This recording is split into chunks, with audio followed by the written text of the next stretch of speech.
Saudara-saudara dalam Tuhan, saya ingin menghibur, menguatkan, dan juga menolong kita untuk bisa dekat dengan Tuhan. Satu tema tentang rahasia ketenangan hidup. Rahasia ketenangan hidup.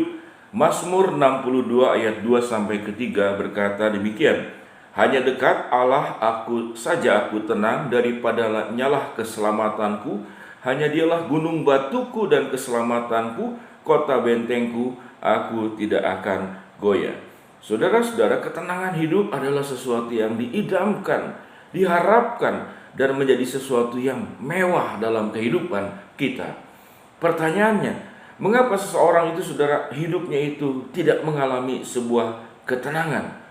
Saudara, orang yang tidak mengalami ketenangan berarti ada sebuah pergolakan di dalam jiwanya. Penyebabnya bisa macam-macam. Mungkin dia pernah berbuat sebuah kesalahan, berbuat sebuah kebodohan, berbuat sebuah kekonyolan, berbuat kriminal. Akhirnya kemudian orang ini merasa tertolak. Atau saudara, Anda tidak tenang juga karena merasa tidak punya jaminan. Saudara, jaminan itu seringkali diidentikan dengan tatkala Anda kaya, tatkala Anda sukses, tatkala Anda diterima, tatkala Anda cantik, tatkala Anda menarik, tatkala Anda berguna. Tatkala saudara orang itu mengalami penerimaan di seluruh dunia ini, maka saudara akan mengalami ketenangan. Kenapa?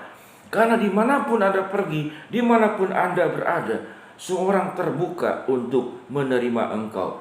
Mengapa saudara kelompok seperti orang ini bisa terjadi kemanapun diterima? Ada beberapa cirinya, seperti yang saya sebutkan tadi. Kalau dia terkenal, kalau dia kaya, kalau dia pejabat, kalau dia orang yang populer, kalau dia orang yang menarik, maka kemana-mana saudara-saudara orang ini diterima. Namun juga belum tentu bahwa dia mengalami sebuah ketenangan. Banyak orang mengalami kesepian justru di tengah-tengah penerimaan dunia ini. Mengapa? Karena penerimaan dunia ini adalah penerimaan bersyarat. Tatkala seluruh yang membuat engkau diterima itu menjadi turun dan hilang. Contohnya, tatkala engkau sudah tidak kaya, tatkala engkau sudah tidak punya jabatan, tatkala engkau sudah tidak sehat, engkau dengan sakit penyakit. Berapa banyak artis setelah dia sakit, atau ada satu juga yang jatuh ke narkoba, akhirnya ditinggalkan.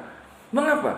Karena penerimaan manusia ini penerimaan bersyarat. Berapa banyak orang tua yang mengalami kesepian, ya di rumah kesepian, namun tidak berani bercerita. Tapi dia mengalami kesepian, dia mengalami kehidupan yang tidak tenang. Berpikir mungkin buat apa dalam hidup di dunia ini kalau sudah tidak ada manfaatnya, sudah tidak ada maknanya. Ada juga yang mengalami kesepian di masa tuanya karena memang kesalahannya sendiri. Di masa hidup selagi waktu dia muda, dia tidak baik-baik membawa hidupnya, dia tidak bisa menjadi berkat, kehidupannya banyak melukai. Itu masa kelam kita. Sehingga saudara-saudara, ketidaktenangan di dalam hidup ini bisa diakibatkan dua hal. Karena saudara-saudara diakibatkan oleh lingkungan yang memang menerima kita itu penuh dengan syarat. Yang kedua, karena kesalahan kita sendiri yang membuat kita diasingkan. Karena perbuatan keliru yang kita lakukan, kita menyakiti, kita melukai, kita berbuat kriminal, kita berbuat sesuatu yang melanggar, sehingga kita saudara disingkirkan. Namun Allah adalah Tuhan yang luar biasa. Dia terima kita saudara-saudara apapun keadaan kita.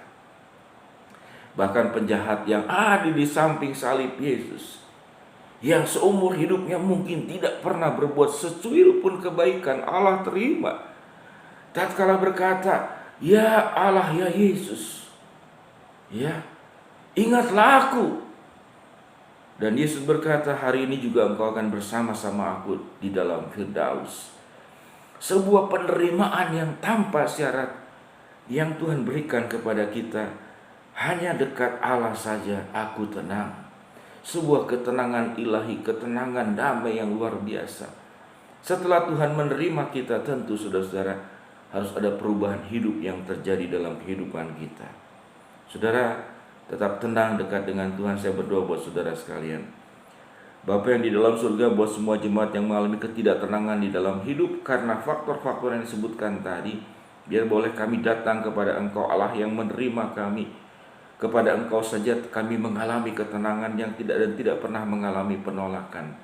Kami berdoa buat yang sakit, Tuhan sembuhkan. Yang sedang mengalami hambatan, bukakan jalan. Yang sedang berharap, berdoa sesuatu, Tuhan akan kabulkan sesuai dengan waktu dan caranya Tuhan. Dalam nama Tuhan Yesus kami berdoa. Amin. Saudara, shalom, Tuhan memberkati.